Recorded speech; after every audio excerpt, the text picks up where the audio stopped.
ଚାଲନ୍ତୁ ଆଜିର ଭିଡ଼ିଓରେ ବିଦ୍ୟୁତ୍ ସ୍ରୋତ ବିଷୟରେ କଥା ହେବା ଏବଂ ତାହାକୁ କିପରି କାଲକୁଲେଟ୍ ବା ନିରୂପଣ କରିବା ଦେଖିବା। ତେବେ ଚାଲନ୍ତୁ ପ୍ରଥମେ ଏହି ସ୍ରୋତ ଶବ୍ଦଟିରୁ ଆରମ୍ଭ କରିବା। ସ୍ରୋତ ଶବ୍ଦଟିର ମାନେ କ'ଣ ବୁଝିବା। ଚାଲନ୍ତୁ ପ୍ରଥମେ ଲେଖିଦେବା ଯେ ପ୍ରତି ସେକେଣ୍ଡରେ ଗୋଟେ ଜିନିଷ ଯେତେ ପ୍ରବାହିତ ହୁଏ, ଯେତିକି ପରିମାଣର ପ୍ରବାହିତ ହୁଏ ତାହାକୁ ଆମେ ସେଇ ଜିନିଷର ସ୍ରୋତ ବୋଲି କହିଥାଉ। ଯେପରିକି ଗୋଟେ ପାଇପ୍ରେ ପ୍ରତି ସେକେଣ୍ଡରେ ଯେତେ ଜଳ ପ୍ରବାହିତ ହେଉଥାଏ ତାକୁ ଆମେ ସେଠାରେ ସେଇ ପାଇପ୍ରେ ଜଳ ସ୍ରୋତ ବୋଲି କହିଥାଉ।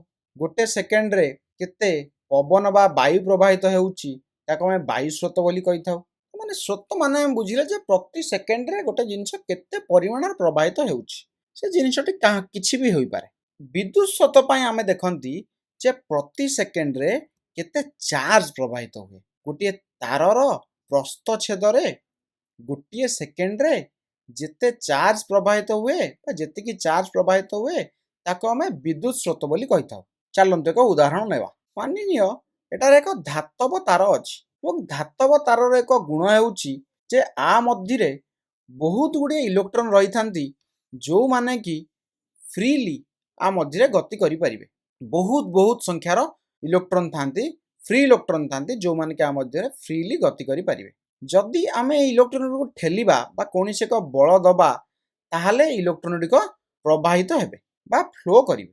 ଆଗକୁ କିଛି ଭିଡ଼ିଓରେ ଆମେ ଦେଖିବା ଯେ ଆମେ ଇଲେକ୍ଟ୍ରନକୁ କିପରି ଏହି ବଳ ବା କିପରି ଠେଲି ପାରିବା, ତାହା ଆମେ ଆଗକୁ ଆସୁଥିବା ଭିଡ଼ିଓରେ ଦେଖିବା। କିନ୍ତୁ ଯେତେବେଳେ ଇଲେକ୍ଟ୍ରନ ଫ୍ଲୋ କରିବା ବା ଇଲେକ୍ଟ୍ରନର ପ୍ରବାହ ଆରମ୍ଭ ହେଲା ସେତେବେଳେ କ'ଣ ହେଲା, ଚାର୍ଜର ପ୍ରବାହ ଆରମ୍ଭ ହେଲା। କାହିଁକି ନା ଇଲେକ୍ଟ୍ରନ ଗୁଡ଼ିକ ହେଉଛନ୍ତି ଚାର୍ଜ କଣିକା। ଆମମାନେ ପୂର୍ବ ଭିଡ଼ିଓରେ ଦେଖିଥିଲେ ଯେ ଇଲେକ୍ଟ୍ରନ ଗୁଡ଼ିକ ହେଉଛନ୍ତି, ଇଲେକ୍ଟ୍ରନ ପାଖରେ କେଉଁ ଚାର୍ଜ ଅଛି, ବିଯୁକ୍ତ ଚାର୍ଜ ଅଛି। ଏଗୁଡ଼ିକ ହେଉଛନ୍ତି ବିଯୁକ୍ତ ଚାର୍ଜ କଣିକା। ତେଣୁକରି ଯେହେତୁ ଇଲେକ୍ଟ୍ରନର ଚାର୍ଜ କଣିକା ସେଗୁଡ଼ିକ ଯେତେବେଳେ ପ୍ରବାହିତ ହେଲେ ତାହେଲେ ଆମେ କ'ଣ କହିଲେ ଯେ ବିଦ୍ୟୁତ୍ ସ୍ରୋତ ପ୍ରବାହିତ ହେଉଛି ବା ଏକ ବିଦ୍ୟୁତ୍ ସ୍ରୋତ ଆସିଲା। କାହିଁକିନା ଚାର୍ଜର ପ୍ରବାହରେ ବିଦ୍ୟୁତ୍ ସ୍ରୋତ ଆସେ।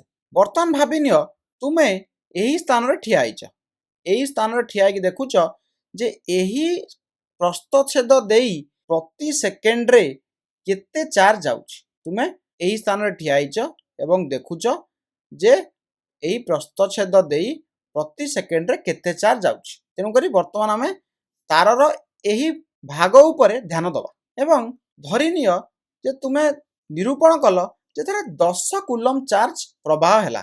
କେତେ ସେକେଣ୍ଡରେ? 5 ସେକେଣ୍ଡରେ। ତ 5 ସେକେଣ୍ଡରେ 10 କୁଲମ୍ବ ଚାର୍ଜ ପ୍ରବାହିତ ହୁଏ ବା ଏଠାରେ 10 କୁଲମ୍ବ ଚାର୍ଜ ପ୍ରବାହିତ ହେଲା। ତେଣୁକରି ବିଦ୍ୟୁତ୍ ସ୍ରୋତ କେତେ ହେବ? ତ ବିଦ୍ୟୁତ୍ ସ୍ରୋତ ଯାହାକୁ କି ଆମେ ଆଇ ସଂକେତରେ ଦର୍ଶାଇଥାଉ ତାହା କ'ଣ ଯେ ପ୍ରତି ସେକେଣ୍ଡରେ ଯେତିକି ଚାର୍ଜ ପ୍ରବାହିତ ହୁଏ ତାକୁ ଆମେ ବିଦ୍ୟୁତ୍ ସ୍ରୋତ ବୋଲି କହିଥାଉ। ତ ଆମ ପାଖରେ ବର୍ତ୍ତମାନ କେତେ ଚାର୍ଜ ଅଛି? 10 କୁଲମ୍ବ ଚାର୍ଜ ଅଛି ଏବଂ କେତେ ସେକେଣ୍ଡରେ ସେ ଯାଉଛି? 5 ସେକେଣ୍ଡରେ ପ୍ରବାହିତ ହେଉଛି। ତେଣୁକରି ଆମକୁ କ'ଣ ଦରକାର ଯେ ପ୍ରତି ସେକେଣ୍ଡରେ କେତେ ଯିବ। 5 ସେକେଣ୍ଡରେ 10 କୁଲମ୍ବ, ତ ପ୍ରତି ସେକେଣ୍ଡରେ କେତେ ହୋଇଯିବ? 10 କୁଲମ୍ବ ବାଇ 5 ସେକେଣ୍ଡ। ଏଠାରେ 5 ହୋଇଯିବ କେତେ? 5 କାଟିଦେବ 10କୁ 2ରେ, ତ ଆମକୁ ମିଳିଯିବ 2 କୁଲମ୍ବ ପର ସେକେଣ୍ଡ। ତା ମାନେ ହେଉଛି ଯେ ପ୍ରତି ସେକେଣ୍ଡରେ ଏହି ପ୍ରସ୍ତଚ୍ଛେଦ ଦେଇ 2 କୁଲମ୍ବ ଚାର୍ଜ ପ୍ରବାହିତ ହେଉଛି। ଚାଲନ୍ତୁ ଆଉ ଏକ ଉଦାହରଣ ନେବା। ମାନିନିଅ ତୁମେ ଆଉ ଏକ ତାର ନେଲ ଏବଂ ସେଠାରେ ବିଦ୍ୟୁତ୍ ସ୍ରୋତ ଅଲଗା ଅଛି ଏବଂ ତୁମେ ଦେଖିଲ ଯେ ସେଥିରେ 6 ସେକେଣ୍ଡରେ 3 କୁଲମ୍ବ ଚାର୍ଜ ପ୍ରବାହିତ ହେଉଛି। ତୁମେ ଦେଖିଲ ଯେ ସେ ତାରରେ 6 ସେକେଣ୍ଡରେ 3 କୁଲମ୍ବ ଚାର୍ଜ ପ୍ରବାହିତ ହୁଏ। ତୁମେମାନେ ବର୍ତ୍ତମାନ ବିଦ୍ୟୁତ୍ ସ୍ରୋତ ନିରୂପଣ କରିପାରିବ କି? ଭିଡ଼ିଓଟିକୁ ପଜ୍ କର ଏବଂ ଚେଷ୍ଟା କର। ଚାଲନ୍ତୁ ଏବେ ଦେଖିବା ଯେ ଏଠାରେ ବିଦ୍ୟୁତ୍ ସ୍ରୋତ କେତେ ହେଉଛି। ଆମ ପାଖରେ କେତେ କୁଲମ୍ବ ଚାର୍ଜ ଅଛି? 3 କୁଲମ୍ବ ଏବଂ ସମୟ କେତେ? 6 ସେକେଣ୍ଡରେ ପ୍ରବାହିତ ହେଉଛି। ତ ଏଠାରେ କରେଣ୍ଟ ବା ବିଦ୍ୟୁତ୍ ସ୍ରୋତ କେତେ ହୋଇଯିବ? 3 କୁଲମ୍ବ ବାଇ 6 ସେକେଣ୍ଡ। କାହିଁକି? ବିଦ୍ୟୁତ୍ ସ୍ରୋତ ହେଉଛି ଯେ 1 ସେକେଣ୍ଡରେ କେତେ କୁଲମ୍ବ ଚାର୍ଜ ପ୍ରବାହିତ ହେଉଛି। 3 କୁଲମ୍ବ ଚାର୍ଜ 6 ସେକେଣ୍ଡରେ ପ୍ରବାହିତ ହେଉଛି ବା 6 ସେକେଣ୍ଡରେ 3 କୁଲମ୍ବ ଚାର୍ଜ ପ୍ରବାହିତ ହେଉଛି। ତ 1 ସେକେଣ୍ଡରେ କେତେ ହେବ? 3 କୁଲମ୍ବ ବାଇ 6 ସେକେଣ୍ଡ। 3 କାଟିଦେବ 6କୁ 2, ତ ଆସିଗଲା 1/2 ଯାହାକି ଆମେ ଜାଣିଛନ୍ତି 0.5 କୁଲମ୍ବ ପର ସେକେଣ୍ଡ। ତ ଏଠାରେ ବିଦ୍ୟୁତ୍ ସ୍ରୋତ ବା କରେଣ୍ଟ, ଇଲେକ୍ଟ୍ରିକ୍ କରେଣ୍ଟ କେତେ ହୋଇଗଲା? 0.5 କୁଲମ୍ବ ପର ସେକେଣ୍ଡ। ଏବେ ଚାଲନ୍ତୁ ଦେଖିବା ଯେ ଆମେ କରେଣ୍ଟ, ଇଲେକ୍ଟ୍ରିକ୍ କରେଣ୍ଟ ବା ବିଦ୍ୟୁତ୍ ସ୍ରୋତ ପାଇଁ ଏକ ସୂତ୍ର ବାହାର କରିପାରିବା କି? ଦେଖନ୍ତୁ ଆମେ ଏଠାରେ କ'ଣ କରୁଛନ୍ତି, ଏଠାରେ କରେଣ୍ଟ କାଲକୁଲେଟ୍ କରିବାକୁ ଆମେ କ'ଣ କଲେ ବା ବିଦ୍ୟୁତ୍ ସ୍ରୋତ ନିରୂପଣ କରିବାକୁ ଆମେ କ'ଣ କଲେ? 10 କୁଲମ୍ବ ଯାହାକି ହେଉଛି ଚାର୍ଜ, ତା ଦେହରେ କ'ଣ ଡିଭାଇଡ୍ କଲେ?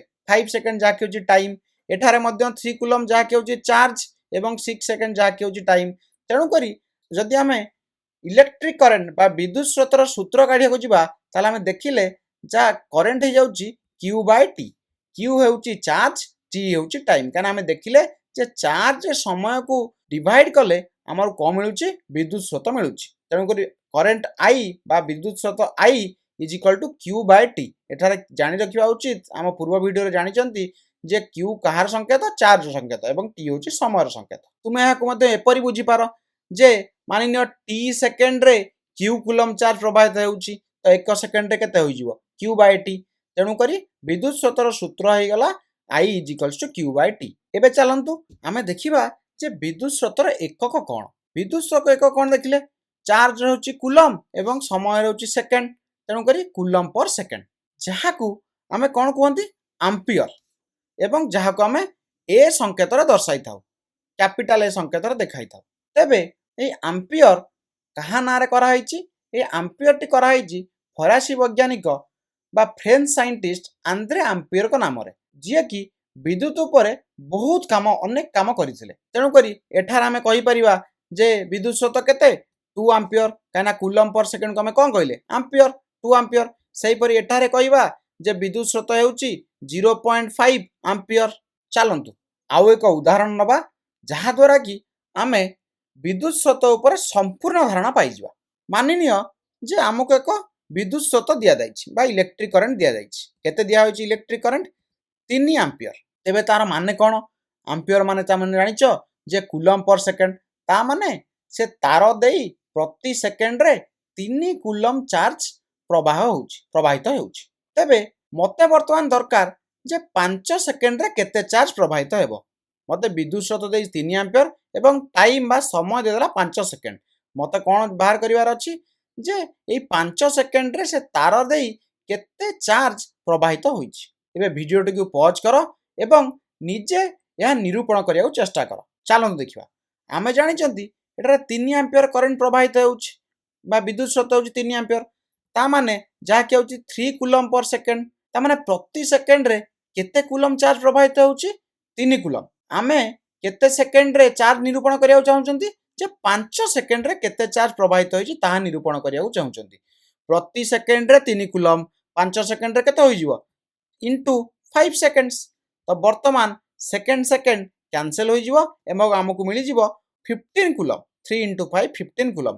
ता माने ए 5 सेकेंड रे से तार देई 15 कूलम चार्ज प्रवाहित होइछि। आमे याकू सूत्र व्यवहार करी मध्य करि परथांते केमिति I is equal to Q by T। तेन करी Q बा चार्ज कोन होई जिवो I into T। तो एटारे Q हमकु पचारथिला I दोइथिला 3 एवं टाइम देइछि केते 5। तो I into T विद्युत स्रोत 3 into करंट टाइम 5 तो 3 into 5 15 कूलम। तेणुकर आमे सूत्र पकाई मध्य याकू निरूपण करि पारथांते। एबे चलंतु आमे विद्युत स्रोतर दिग विषय कथा हबा जे केउ दिगरे प्रवाहित हुए। चलंतु मानि नबा जे एठार जो इलेक्ट्रॉन सब अछंती एगुडी सब डाहाण को प्रवाहित हेउचंती। एगुडा सब केउ दिगरे प्रवाहित हेउचंती डाहाण को प्रवाहित हेउचंती। तेणु करी तमु जदि पचरा जिवो ताले विद्युत स्रोत केउ आडे प्रवाहित होउची तुमे कोन कहबो विद्युत स्रोत मध्य डाहाण को ही प्रवाहित होउची काइना विद्युत स्रोत ए इलेक्ट्रॉन प्रवाह जोगु ही सृष्टि होइची। तेणु करी तुमे कहबो जे विद्युत स्रोत मध्य डाहाण को प्रवाहित होउची। किंतु देखा गला जे विद्युत स्रोत केउ दिगरे प्रवाहित होउची विद्युत स्रोत ता अपोजिट रे ता विपरीत दिगरे प्रवाहित होउची। एहाकू आमे माने एठारे माने मानि नै चंती जे विद्युत स्रोत इलेक्ट्रॉन रो प्रवाहर विपरीत दिगरे प्रवाहित हुए। तेणुकर तुमे भावी पारो जे एपरी काहेकि मानि निया गला। तेबे यह मानिबार मेन बा मुख्य कारण हेउची जे इलेक्ट्रॉन गुडी हेउचंती विजुक्त चार्ज कणिका एवं जेतेबेले विद्युत स्रोतर दिग निर्धारण करा जाइथिला सेतेबेले वैज्ञानिक मानकु इलेक्ट्रॉन प्रोटॉन एमानक विषय कोनोसी भी धारणा नथिला। विद्युत स्रोत एगुडी को आविष्कार बार बहुत आगरु आसी जाइथिला एवं सेतेबेले वैज्ञानिक भाबिले जे विद्युत स्रोत युक्त चार्ज रो प्रवाह जोगु सृष्टि होइछि। तेणु करी सेमाने युक्त चार्ज रो प्रवाह जुआडे होउछि से आडे ही विद्युत स्रोतर दिग को नै गले एवं परे जणा पड़ला जे एई तार गुडी करे विद्युत स्रोत कहा पई सृष्टि होउछि इलेक्ट्रॉन नो प्रवाह जोगु बा इलेक्ट्रॉन नो फ्लो जोगु। ତେଣୁକରି ସେତେବେଳେ ତ ଆମମାନଙ୍କ ପାଖରେ ଆଉ କୌଣସି ବିକଳ୍ପ ନଥିଲା। ତେଣୁକରି ଆମେମାନେ ମାନିନେଲେ ବିଦ୍ୟୁତ୍ ସ୍ରୋତ ଇଲେକ୍ଟ୍ରନ୍ର ବିପରୀତ ଦିଗରେ ପ୍ରବାହିତ ହେଉଛି। ତେଣୁକରି ଯଦି କେଉଁଠାରେ ଯୁକ୍ତ ଚାର୍ଜ ପ୍ରବାହିତ ହେଉଛି ବା ପଜିଟିଭ୍ ଚାର୍ଜ ପ୍ରବାହିତ ହେଉଛି ତାହେଲେ କରେଣ୍ଟର ଦିଗ ଯୁକ୍ତ ଚାର୍ଜର ପ୍ରବାହ ଦିଗ ସହିତ ସମାନ ହେବ। ଏବଂ ଯଦି କେଉଁଠି ଇଲେକ୍ଟ୍ରନ୍ ବା ନେଗେଟିଭଲି ବା ବିଯୁକ୍ତାତ୍ମକ ଚାର୍ଜ କଣିକା ପ୍ରବାହିତ ହେଉଛି ତାହେଲେ ବିଦ୍ୟୁତ୍ ସ୍ରୋତର ଦିଗ ତାର ଅପୋଜିଟ୍ରେ ନିଆଯିବ। ଏବେ ଚାଲନ୍ତୁ ଆମେ କ'ଣ ଶିଖିଲେ ଏହି ଭିଡ଼ିଓରୁ ଟିକେ ଦେଖିଦେବା। ଆମେ ଶିଖିଲେ ଯେ ବିଦ୍ୟୁତ୍ ସ୍ରୋତ ହେଉଛି ପ୍ରତି ସେକେଣ୍ଡରେ କେତେ ଚାର୍ଜ ପ୍ରବାହିତ ହୁଏ, ଯେତିକି ଚାର୍ଜ ପ୍ରତି ସେକେଣ୍ଡରେ ପ୍ରବାହିତ ହୁଏ ତାକୁ ଆମେ କହିଲେ ବିଦ୍ୟୁତ୍ ସ୍ରୋତ। ଏବଂ ଜାଣିଲେ ଯେ ଏହାର ୟୁନିଟ୍ ବା ଏକକ ହେଉଛି କୁଲମ୍ବ ପର ସେକେଣ୍ଡ, ଯାହାକୁ ଆମ୍ପିୟର ମଧ୍ୟ କୁହାଯାଏ। ଏବଂ ଆମେ ଜାଣିଲେ ଯେ ବିଦ୍ୟୁତ୍ ସ୍ରୋତର ଦିଗ ହେଉଛି ଇଲେକ୍ଟ୍ରନ୍ ପ୍ରବାହର ଦିଗର ବିପରୀତ ଦିଗ ବା ଇଲେକ୍ଟ୍ରନ୍ ଅପୋଜିଟ୍ରେ ଫ୍ଲୋ ହୁଏ।